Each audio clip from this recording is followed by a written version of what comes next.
നാവികസേനയ്ക്ക് വേണ്ടി കൊച്ചി കപ്പൽശാല നിർമ്മിച്ച 2 അന്തർവാഹിനി പ്രതിരോധ യുദ്ധക്കപ്പലുകൾ കൂടി നീറ്റിലേക്ക്. INS മാൽപേ, INS മുൽക്കി എന്നിവയാണ് കമ്മീഷൻ ചെയ്തത്. വൈസ് അഡ്മിറൽ ബി ശ്രീനിവാസിൻ്റെ നേതൃത്വത്തിലായിരുന്നു ആ ചടങ്ങുകളെല്ലാം നടന്നത്. 2019 8 അന്തർവാഹിനി പ്രതിരോധ കപ്പലുകൾ നിർമ്മിക്കാൻ കപ്പൽശാല പ്രതിരോധ മന്ത്രാലയവുമായി കരാർ ഒപ്പുവച്ചിരുന്നു.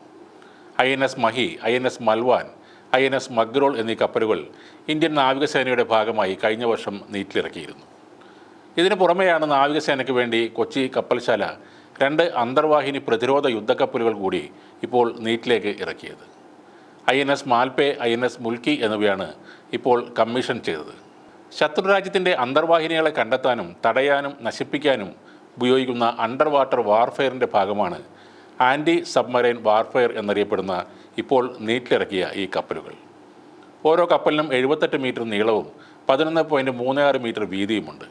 ഭാരം കുറഞ്ഞ ടോർപിഡോകൾ, ASW റോക്കറ്റുകൾ, മൈനുകൾ തുടങ്ങിയ സംവിധാനങ്ങൾ ഈ കപ്പലുകളിലുണ്ടാകും.